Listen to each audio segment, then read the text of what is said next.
Pada bab mengenai perilaku dalam organisasi, ada beberapa subbab yang akan kita bahas. Yang pertama adalah mengenai keselarasan tujuan, yang kedua mengenai teori motivasi kerja, yang ketiga mengenai sistem pengendalian formal, yang keempat mengenai tipe-tipe organisasi, dan yang kelima adalah mengenai fungsi controller.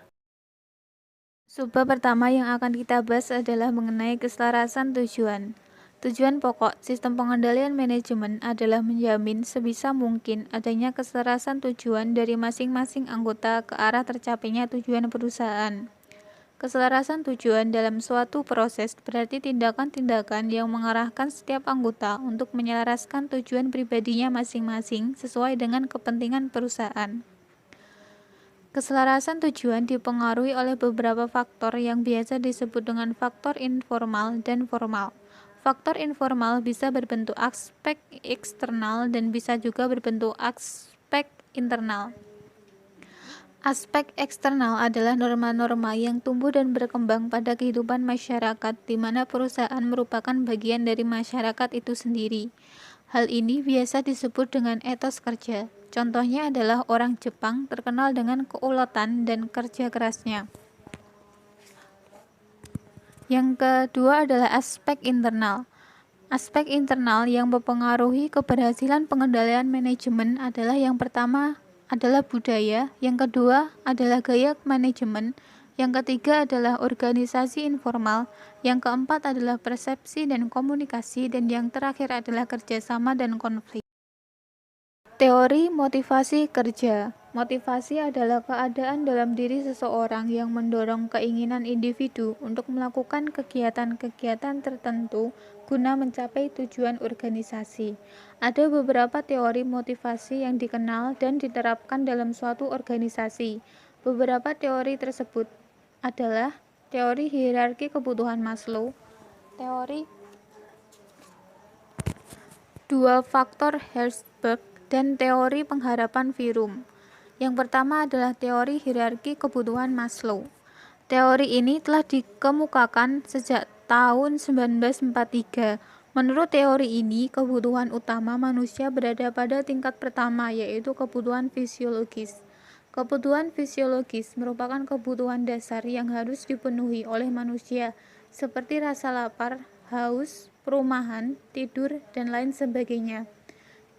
Kemudian, kebutuhan tingkat 2 adalah kebutuhan akan keamanan, merupakan kebutuhan akan keselamatan dan perlindungan dari bahaya, ancaman, perampokan, ataupun pemecatan dari pekerjaan. Kebutuhan tingkat 3 adalah kebutuhan sosial, merupakan kebutuhan akan rasa cinta, kepuasan dalam menjalin hubungan dengan orang lain, kepuasan dan perasaan memiliki serta diterima dalam satu kelompok.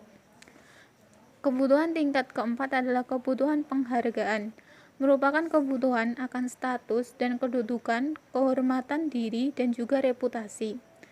Kebutuhan yang kelima adalah kebutuhan aktualisasi diri, merupakan kebutuhan pemenuhan diri untuk mempergunakan potensi diri, pengembangan diri semaksimal mungkin, kreativitas, ekspresi diri, dan juga melakukan apa yang paling cocok serta menyelesaikan pekerjaannya sendiri. Maslow memisahkan kelima kebutuhan itu sebagai order tingkat tinggi dan juga order tingkat rendah. Kebutuhan fisiologis dan kebutuhan keamanan termasuk dalam order tingkat rendah, sedangkan sisanya adalah termasuk dalam order tingkat tinggi, yaitu kebutuhan sosial, penghargaan, dan aktualisasi. Teori motivasi yang kedua adalah teori dua faktor Herzberg. Teori ini didasarkan pada penelitian yang dilakukan oleh Herzberg. Herzberg tiba pada suatu keyakinan bahwa ada dua kelompok faktor yang dapat mempengaruhi perilaku. Yang pertama adalah hygiene factor.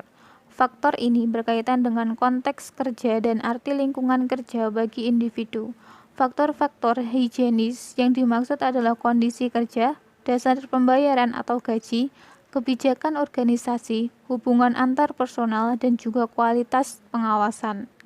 Kemudian faktor yang kedua adalah satisfier factor. Faktor pemuas yang dimaksud berhubungan dengan isi kerja dan juga definisi bagaimana seseorang menikmati atau merasakan pekerjaannya. Faktor yang dimaksud adalah prestasi, pengakuan, tanggung jawab, dan juga kesempatan untuk berkembang. Teori ketiga adalah teori pengharapan Virum. Teori ini terdiri dari unsur-unsur seperti ekspektansi, instrumentality, dan valence. Ekspektansi adalah hubungan di mana seseorang mempercayai antara usaha dan juga kemampuan dengan hasilnya diukur dalam sistem pengukuran prestasi organisasi atau hubungan upaya dengan kinerja. Instrumentality adalah hubungan antara kinerja yang diukur dengan hasil diharapkan untuk individu, hubungan kinerja dengan ganjaran. Sedangkan valence adalah nilai di mana seseorang menugaskan pada hasil yang disediakan untuk individu dari organisasi sebagai hasil pengukuran prestasi normal atau hubungan ganjaran dengan tujuan pribadi. Teori pengharapan ini dapat membantu menjelaskan mengapa banyak sekali pekerja tidak termotivasi pada pekerjaannya dan hanya semata-mata melakukan pekerjaan minimal untuk menyelamatkan diri sendiri. Sistem pengendalian formal. Faktor-faktor informal yang telah dibahas sebelumnya sangat menentukan efektif tidaknya sistem pengendalian manajemen sebuah organisasi. Faktor lain yang berpengaruh adalah sistem formal. Nah, sistem tersebut dapat dikelompokkan menjadi dua, yaitu sistem pengendalian manajemen dan peraturan atau rules. Peraturan atau rules. Istilah rules dalam hal ini menunjukkan semua bentuk pengendalian dan instruksi formal. Peraturan atau rules di sini termasuk instruksi-instruksi yang ada, praktik-praktik yang dilakukan, job deskripsi, prosedur-prosedur operasi standar, petunjuk pelaksanaan, dan kode etik. Beberapa bentuk dari peraturan atau rules seperti yang telah disebutkan dapat dijelaskan sebagai berikut. Yang pertama, ada pengawasan secara fisik atau physical control. Termasuk di dalamnya adalah penjaga keamanan, password di komputer, TV monitor, atau alat fisik lain yang bertugas mengawasi setiap orang. Kemudian yang kedua ada petunjuk pelaksanaan. Adalah aturan-aturan tertentu yang harus dijalankan. Biasanya di pemerintahan banyak menggunakan aturan tertulis yang harus dijalankan oleh pegawainya. Dengan berlalunya waktu, beberapa aturan mungkin saja ketinggalan zaman, sehingga secara periodik perlu dievaluasi kembali untuk diadakan perbaikan. Kemudian yang ketiga ada sistem pengamanan atau safeguard system. Berbagai bentuk pengawasan secara sistematis menjamin arus informasinya akurat dan mencegah kesalahan atau kekurangan.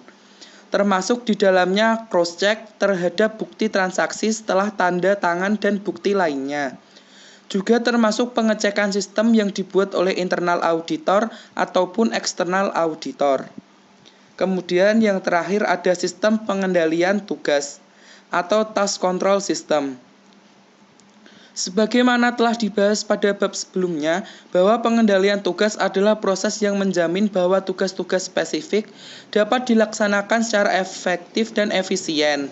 Beberapa dari tugas-tugas tersebut dikendalikan dengan menggunakan rules. Jika sebuah tugas merupakan tugas yang otomatis, maka sistem akan bekerja sendiri secara otomatis melakukan pengendalian. Proses pengendalian formal. Proses pengendalian formal pada dasarnya meliputi tahap-tahap tertentu yang secara terus-menerus bekerja dari tahun ke tahun. Tahap ini dimulai dengan penentuan tujuan perusahaan dan strategi untuk mencapai tujuan tersebut. Rencana strategik atau strategic plan disiapkan untuk mengimplementasikan strategi tersebut, dan semua informasi yang tersedia digunakan untuk membuat rencana ini. Strategic plan kemudian diubah menjadi anggaran tahunan yang difokuskan pada perencanaan pendapatan dan biaya untuk pusat-pusat pertanggungjawaban secara individual. Pusat-pusat pertanggungjawaban juga diatur dengan sejumlah rules atau peraturan dan informasinya lainnya. Pusat pertanggungjawaban ini kemudian beroperasi melakukan kegiatan dan hasil kegiatan tersebut diukur dan dilaporkan.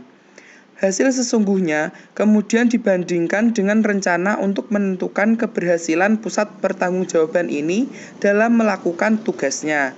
Jika pusat pertanggungjawaban tersebut berhasil, maka umpan balik berupa hadiah atau penghargaan akan diberikan kepada pusat pertanggungjawaban. Tetapi, jika tidak berhasil, maka umpan balik digunakan untuk melakukan perbaikan pada pusat pertanggungjawaban tersebut dan perbaikan yang memungkinkan terhadap rencana. Tipe-tipe organisasi. Strategi perusahaan mempunyai pengaruh yang penting atas struktur organisasinya. Berbagai bentuk struktur organisasi pada gilirannya memengaruhi bentuk sistem pengendalian manajemen yang akan ditetapkan. Pada dasarnya, ada 3 bentuk struktur organisasi, yaitu organisasi fungsional, organisasi unit usaha, dan organisasi matrik. Yang pertama ada organisasi fungsional. Struktur fungsional membagi tugas sesuai keahlian masing-masing. Hal ini kontras dengan tugas manajer yang tidak mungkin mempunyai banyak keahlian sesuai fungsi yang diberikan. Seorang manajer pemasaran seharusnya membuat keputusan yang lebih tepat di bidang pemasaran. Begitu pula seorang manajer produksi yang berkonsentrasi di bidang produksi saja. Ini lebih baik daripada seorang memegang 2 fungsi tersebut sekaligus, sehingga dapat dikatakan keuntungan organisasi fungsional ini adalah efisiensi. Dengan demikian, kelebihan dari organisasi fungsional adalah memiliki potensi untuk bekerja secara efisien. Selain itu, kegiatan yang sama dalam organisasi fungsional dapat lebih efektif.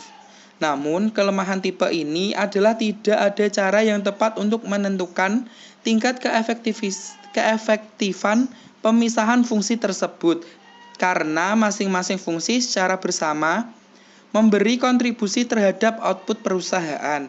Dengan demikian, perusahaan akan sulit menetapkan tanggung jawab terhadap laba kepada manajer secara individual.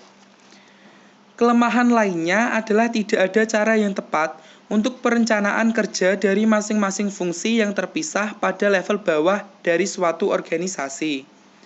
Dalam organisasi fungsional, ini perencanaan dibuat oleh pimpinan puncak karena diperlukan koordinasi dari masing-masing fungsi yang mengkontribusi output akhirnya. Contohnya adalah bagian pemasaran harus memperhatikan kemampuan bagian produksi untuk menyediakan barang, begitu pula sebaliknya. Bagian produksi harus memperhatikan spesifikasi yang diinginkan oleh pelanggan, di mana informasi ini diperoleh dari bagian pemasaran. Nah, bentuk struktur organisasi fungsional dapat dilihat pada slide tersebut. Yang kedua, organisasi unit usaha. Setiap unit usaha atau divisi bertanggung jawab terhadap semua fungsi yang terlibat dalam proses produksi dan pemasaran produk tertentu. Manajer unit bisnis bertanggung jawab terhadap perencanaan dan koordinasi untuk masing-masing fungsi. Nah, kelemahannya adalah manajer unit usaha tidak mempunyai kekuasaan yang lengkap. Kantor pusat mempunyai hak untuk membuat keputusan tertentu. Nah, kantor pusat juga bertanggung jawab terhadap keuangan perusahaan secara keseluruhan dan berhak mengalokasikan sesuai pertimbangan kantor pusat. Kemudian keuntungannya adalah yang pertama, merupakan tempat yang cocok untuk latihan manajemen.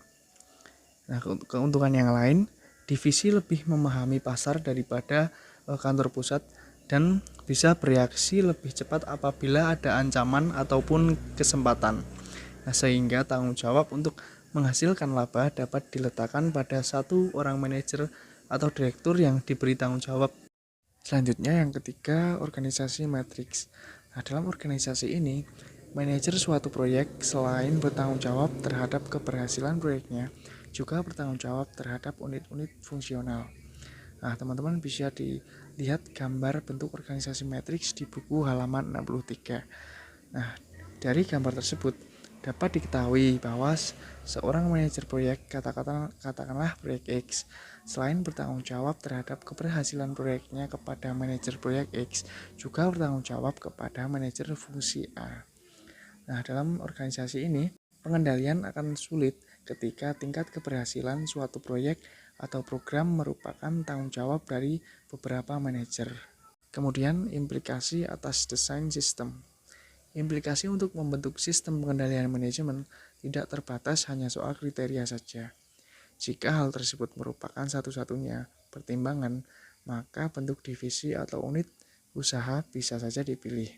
Masalahnya, sistem pengendalian manajemen tidak tergantung pada satu kriteria saja. Organisasi fungsional bisa saja lebih baik karena dapat memberikan manfaat ekonomis yang lebih besar. Untuk unit bisnis biasanya sulit mencari seseorang yang tepat. Demikian juga dengan bentuk organisasi matriks. Nah, dapat disimpulkan bahwa sistem yang bagus tersebut harus disesuaikan dengan kondisi perusahaan dan didiskusikan terlebih dahulu dengan pimpinan puncak. Fungsi controller. Untuk menjamin keberhasilan sistem pengendalian manajemen, diperlukan seseorang yang mengawasi kegiatan ke arah pencapaian tujuan atau disebut controller. Nah, fungsi dari controller itu yaitu yang pertama, mendesain dan menjalankan informasi dan mengawasi sistem. Yang kedua, menyiapkan laporan keuangan dan pelaporan keuangan kepada pemegang saham atau pihak lain. Yang ketiga, menyiapkan dan menganalisis prestasi dan membantu pimpinan untuk memahami laporan, menganalisis proposal anggaran dan program, mengkonsolidasi rencana anggaran masing-masing bagian untuk dijadikan anggaran tahunan. Yang keempat, mengawasi prosedur internal dan eksternal audit untuk menjamin validitas data. Dan yang kelima, membantu mengembangkan kemampuan masing-masing orang dengan cara pelatihan yang berhubungan dengan fungsi controller. Hubungan dengan organisasi lini. Walaupun controller biasanya bertanggung jawab atas desain dan operasi sistem di mana informasi pengendalian tersebut dikumpulkan dan dilaporkan, kegunaan informasi pada pengawasan sesungguhnya adalah tanggung jawab manajemen lini. Sebagai tambahan tanggung jawab dalam memproses informasi, controller juga bertanggung jawab atas pengembangan dan analisis ukuran pengendalian dan membuat rekomendasi atas tindakan yang diambil manajemen. Seorang controller tidak membuat atau menguatkan keputusan manajemen. Tanggung jawab atas pengawasan berjalan dari CEO terus ke organisasi lini yang menggunakan informasi yang disediakan oleh controller, sehingga controller merupakan staf CEO. Controller unit usaha. Controller unit usaha mempunyai loyalitas yang terbagi. Di satu pihak, mereka mempunyai kewajiban terhadap controller perusahaan yang bertanggung jawab atas keseluruhan operasi sistem pengendalian. Dan di lain pihak, mereka memiliki kewajiban terhadap manajer unit usaha karena controller bertanggung jawab untuk membantu manajer unit usaha. Sekian pemaparan materi dari kelompok kami. Apabila ada kekurangan, kami mohon maaf. Wabillahi taufiq wal hidayah. Wassalamualaikum warahmatullahi wabarakatuh.